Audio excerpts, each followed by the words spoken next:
Pelit bukan hanya soal menahan uang, tapi juga menahan kebaikan dalam hati.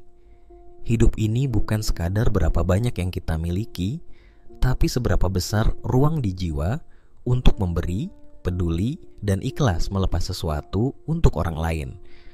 Pernahkah kita menahan makanan yang berlebih padahal ada yang kelaparan? Atau genggam rapat ilmu yang dimiliki karena takut orang lain lebih tahu?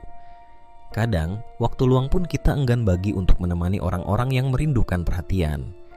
Bahkan senyum dan kasih sayang pun bisa kita simpan hanya karena takut dianggap lemah. Semua berawal dari rasa takut kekurangan. Kita lupa, rezeki datang dari Tuhan, bukan dari keputusan kita sendiri. Allah berjanji, setiap kebaikan akan kembali lebih banyak dan lebih berkah. Mengapa masih ragu? Setiap pemberian, waktu, ilmu, bantuan kecil, bahkan senyum, tak pernah sia-sia. Kebaikan yang kita simpan di hati, itulah bekal sejati. Lapangkan hatimu untuk memberi, karena hati yang luas adalah kunci ketenangan hidup. Ada satu penyakit hati yang sering tak kita sadari. Ia datang pelan-pelan, menyusup di sela-sela pikiran, tumbuh di dalam rasa takut dan kekhawatiran. Namanya pelit.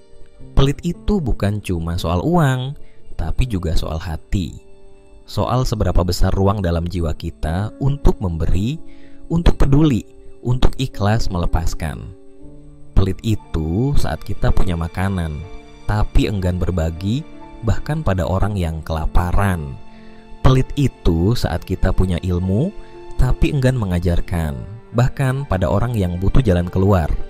Pelit itu saat kita punya tenaga, tapi enggan membantu, bahkan ketika tahu ada yang membutuhkan. Pelit itu saat kita punya waktu, tapi lebih memilih rebahan daripada menemani ibu yang rindu ngobrol. Pelit itu saat kita punya kasih sayang, tapi lebih memilih diam dan acuh, padahal ada orang terdekat yang sedang terluka. Kenapa kita bisa pelit? Karena kita sering berpikir, kalau aku kasih, nanti aku kekurangan. Kita lupa bahwa yang memberi rezeki itu Allah, bukan isi dompet kita. Kita lupa bahwa yang menjaga hidup kita itu Tuhan, bukan simpanan di rekening kita. Padahal Allah berjanji dalam Al-Quran, apa saja yang kamu infakkan, maka Allah akan menggantinya, dan dialah pemberi rezeki yang terbaik. Qas Saba 39. Bayangkan Allah yang menciptakan langit dan bumi, yang maha kaya dan maha kuasa, menjamin sendiri bahwa setiap kebaikan yang kita beri akan kembali, bahkan lebih banyak, lebih berkah, dan lebih indah. Kisah seorang wanita pelacur dari Bani Israel yang masuk surga karena memberi minum seekor anjing kehausan menjadi bukti bahwa kebaikan sekecil apapun dapat mendatangkan rahmat Allah. Dalam riwayat Bukhari, disebutkan bahwa wanita tersebut melepas sepatunya, menimba air dari sumur, dan memberikannya kepada anjing yang hampir mati kehausan. Atas amal tersebut, Allah mengampuni dosanya dan memasukkannya ke dalam surga. Selain itu, terdapat kisah Imam Abu Bakar As-Shibli yang masuk surga karena menolong seekor anak kucing yang kedinginan. Suatu hari, ia melihat anak kucing yang menggigil kedinginan di pinggir kota Baghdad. Merasa iba, ia memasukkan kucing tersebut ke dalam saku jubahnya untuk menghangatkannya. Atas perbuatannya ini, Allah mengampuni dosa-dosanya dan memberinya tempat di surga. Kisah-kisah ini mengajarkan kita bahwa kebaikan sekecil apapun, jika dilakukan dengan ikhlas, dapat mendatangkan rahmat dan ampunan Allah. Oleh karena itu, mari kita senantiasa berbuat baik kepada sesama makhluknya, tanpa memandang status atau bentuknya. Hidup jangan pelit, karena dunia ini fana, dan yang kita genggam tak akan kita bawa mati. Tapi sedekahmu, waktumu, bantuanmu, nasihatmu, senyummu, itulah bekal sejati. Jika hari ini kamu punya 1 bungkus nasi lebih, jangan simpan. Jika kamu punya 1 kalimat baik, jangan diam. Jika kamu bisa membantu, walau hanya dengan 1 langkah kecil, lakukan. Karena bisa jadi, itu yang membuat hidupmu menjadi besar di sisi Allah. Dan ingatlah, semakin kamu memberi, semakin luas hatimu. Semakin kamu menolong, semakin kuat jiwamu. Semakin kamu ikhlas, semakin dekat kamu dengan rahmat-Nya.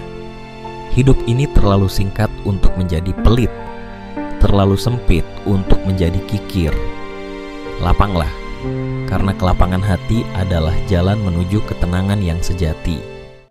Pernahkah Anda bertemu dengan seseorang yang memiliki kekayaan melimpah, namun selalu tampak murung?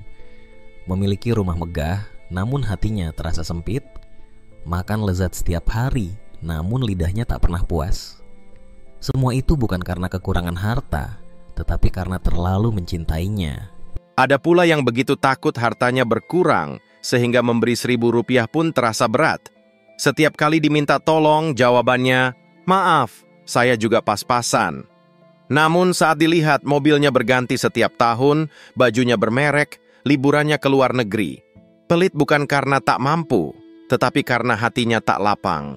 Hidup pelit itu melelahkan. Kita selalu curiga, kalau saya bantu dia, nanti saya sendiri gimana?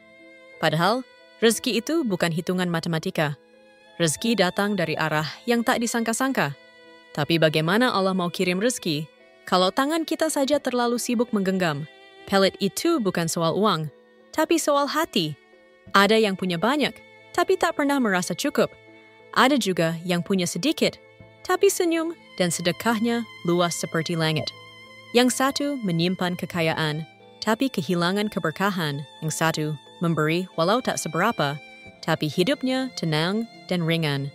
Saudaraku, hidup ini terlalu singkat untuk terus menghitung-hitung kerugian setiap kali ingin berbuat baik. Uang yang kau simpan belum tentu jadi milikmu, tapi uang yang kau sedekahkan, yang kau infakkan untuk orang tua, untuk anak yatim, untuk orang susah, itulah harta yang akan menjemputmu di akhirat. Ingatlah, pelit bukanlah tanda hemat, tapi tanda takut kehilangan. Padahal, orang yang paling cepat kehilangan adalah mereka yang terlalu takut berbagi. Jangan sampai kita mati dengan tangan masih menggenggam erat dunia, tapi tak punya amal untuk dibawa ke hadapannya.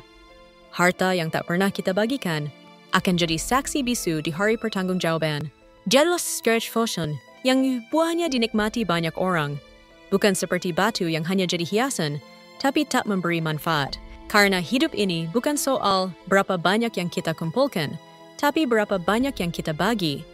Dan orang yang paling cerdas bukan yang paling kaya, tapi yang paling tahu bagaimana menjadikan hartanya sebagai jalan menuju surga. Ada yang bilang, saya kerja keras untuk diri saya, bukan untuk orang lain. Itu sah-sah saja. Tapi bukankah semua yang kita miliki hari ini adalah titipan? Nafas ini titipan. Tenaga ini titipan. Waktu yang kita miliki juga titipan. Maka harta yang kita kumpulkan jangan terlalu kita peluk erat-erat. Karena kelak, saat ajal datang, semua itu akan tinggal. Yang ikut bersama kita hanyalah amal. Pernahkah kita pikirkan berapa banyak orang yang diam-diam mendoakan kita karena satu kebaikan kecil yang kita beri? Sepiring nasi, selembar uang, seulas senyum. Bisa jadi itu yang menyelamatkan kita nanti. Tapi jika kita terlalu pelit, bukan hanya harta yang sempit, tapi juga hati yang mengeras dan rezeki yang terasa seret.